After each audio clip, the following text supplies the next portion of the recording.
So I hope everyone's well and keeping safe in this most trying of times. I wanted to do a video today about patience and patience as a way of helping us cope with what's currently going on in the world. Because what I'm noticing is I'm talking to more and more people, and I've friends across the world, and I'm kind of keeping ahead of what's going on as regards obviously the pandemic, that there seems to be a lot of information out there. Some of it's accurate and some of it isn't, and it's causing a lot of fear, it's causing a lot of confusion, and it's increasing the levels of isolation as we start feeling more and more isolated from the other, from our neighbors, from our friends, and what have you. And I was talking to a dear friend who asked me to maybe say a few words about what's currently going on and how we can look to try and cope with what's actually happening, because governments around the world are battling this virus. We've got lockdowns happening across the world. There's multiple vaccines now. There's the conspiracy theories as well. There's the anti-lockdown protests as well. And the information flow as to what's happening on a day-by-day basis is just getting faster and faster. Add into the mix social media, and what you're seeing is that it's becoming increasingly hard to separate what's real from what's not. And it's creating a lot, and I mean a lot of confusion. It's also increasing that sense of isolation, and it's also disempowering as well, because we're all sitting there, trying to do our bit, not quite sure what's right or what's wrong, and feeling that whatever we're doing is quite possibly not enough. And what I wanted to do really was to expand on something I read by J. Krishnamurti, and also to talk a bit about patience as well. I came across a quote by J. Krishnamurti in which he talked about society is becoming increasingly automated, and it offers us two opportunities. We can use this time that we have now for leisure, or we can use it to go deeper into what we truly are. And the pandemic, as well as obviously the increasing automation of society, the increase of big tech, basically means that we have a lot more time on our hands. And what it's doing is it's causing this situation where we are feeling alone, because after a while there's only so much we can watch on TV, and yet it offers us this opportunity to really help us navigate through what's happening here. And I think the key here is patience. As I said, there's so much information out there, and we're being constantly bombarded. There's constant briefings, and it is creating this feeling of helplessness. And I think if we can stop and just try to, in a sense, come off the internet, come off obsessively watching the news, trying to figure out what's going on, and instead really just focus on ourselves through our breath, through our just stopping and just being here, we may find that we're more in control of the situation than we feel.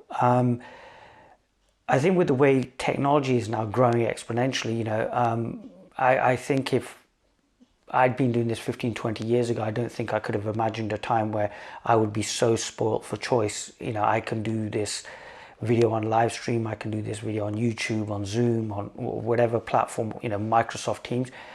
And I think all of that choice and all that information that we're being flooded with, and the way we've been conditioned and the way the educational system has taught us, means that we're so stuck in mind that a very limited aspect of us is trying to deal with this unlimited flow of information and technology, and it's bringing up these feelings of complete helplessness. And how can we alleviate that? Because ultimately we don't have enough time in the day to actually go through all of this. I was recently talking to a lawyer, and what was really interesting was the way that they live their life is literally a 24/7 occupation. And what I find with record levels of mental health issues and record levels of depression is that people are really struggling to cope with the operating system that we have. And this operating system is based on logic and intuition, and it's based in the mind. And therein lies a problem, because the mind by its very nature is limited. So we're trying to understand something which is beyond the limits of our mind. And it's creating this natural agitation, this increase in mental health or depression. And what we can look to do is we can look to medicate that, we can look to use drugs, or we can look to use alcohol. And that will help only so far until the lid gets blown off. And we're seeing that now as well in terms of, increased rates of depression, an increase in domestic violence, an increase in drug use, alcohol use as well.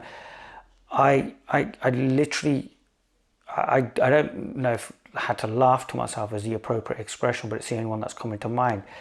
When a couple of months ago I was going through a supermarket, and there were obviously crates and crates of alcohol just piled up in the middle of aisles that people were just literally taking away. So although the hospitality industry is taking a real beating, people are, if anything, alcohol is much more readily available. And I think because of the fact that we haven't developed sufficient emotional intelligence or sufficient coping strategies, we're going for these short-term fixes.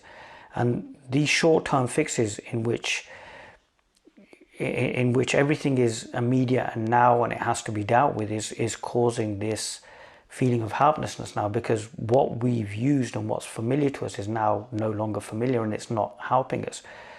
And I think by being patient and by stopping, and really just stopping and being in the moment, we can build those moments in our days where we can just take a break from everything. It can be as simple as maybe having a cup of tea, maybe just disconnecting from the news.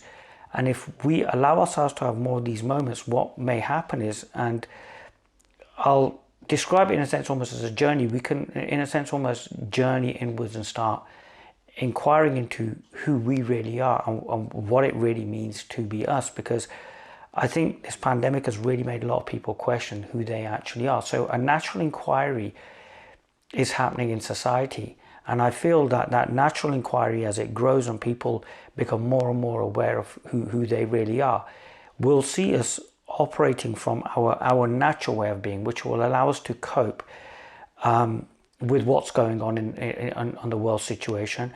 It will allow us to lessen our loneliness, because we'll realize the inherent connectedness of us all.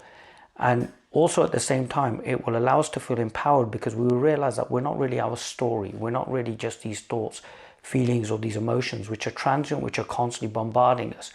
Because you can switch the news on and literally experience about 20 different emotions in the space of a couple of minutes. And I think what's happened is this identification with our story, and this identification with emotion and thoughts and feelings that we believe they're so real, is creating this situation where we are becoming more and more separated, and almost in a sense moving further and further away from our inherent oneness. And it is this inherent oneness which will allow us to really live from a place of compassion, really live from a place of ease, and to really live from a place of patience. Like I said, the news flow is such that we have a real short-term,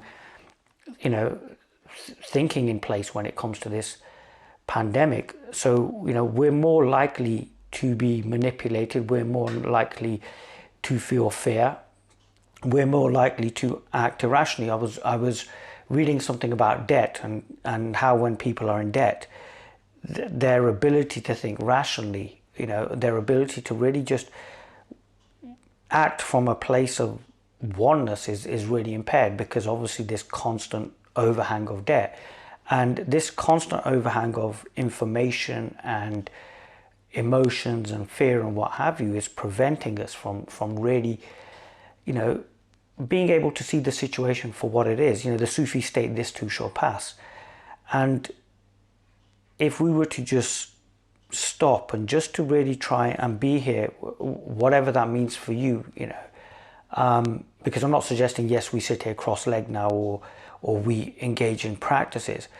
If naturally this inquiry, or naturally something can spark an inquiry into us as to who am I, and what is it that I really want. And we can give ourselves time and be gentle. What we may find is that that patience that we so need and that we so crave will just start naturally occurring. And that increases our perception, our we're not looking at life through the prism of a limited lens of this mind with all its conditioning and with all its ideas of what is right and what's wrong. And what we can see is we can then start letting go of our conditioned programs, our conditioned responses. And we can come from really a place of oneness. I've written an article on the website. It's quite an old article. I think it was written about a year ago, about living from a place of openness, living from a place of this expanse, and realizing that whatever is occurring in our experience, and being able to really just look at it almost objectively and dispassionately. An ocean, it doesn't identify itself as a wave, but can be the wave, and I can observe the wave amongst its midst, and doesn't even really need to know of itself as the ocean. Hence, I think practical techniques and methods are redundant here. I think it's something more natural and organic. And what we find is in that place, we naturally fall into this silence. We naturally fall into this patience. And we look at the situation, and our timeline, our perception of that issue expands, and we find that it probably isn't as bad. This has happened before, and no doubt this will happen again. But if we live from a place of mind and we live from a short-term knee-jerk reaction to everything, what we'll find is that, of course, our reactions will be skewed, and we won't really be looking at this.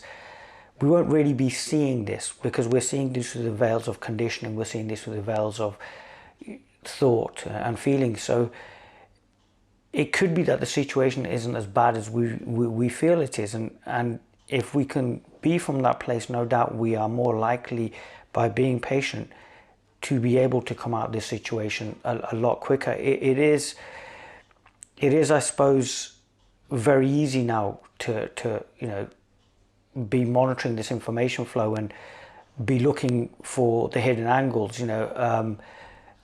looking for the conspiracies here, or trying to toe the line and being pulled here and there. And I think all this disinformation is pulling us in all these different directions, and it's creating this short-termism in us, which isn't really allowing us to really objectively or really from a place of naturalness and from a place of openness actually see this for what it is. So if we can stop, and I've said this a lot in my videos, just really take our time with this, because again, as I say a lot, Rome isn't built in a day. Rome wasn't built in a day. We slowly but surely take our time, and what we will find is that that place of objectivity, that place where there is one without another, that place where there isn't a personal, but a place of this impersonal, where there isn't the idea of just a transient story which isn't permanent there, but a real permanency will allow us to really live our lives from a real place of openness and a real place of naturalness.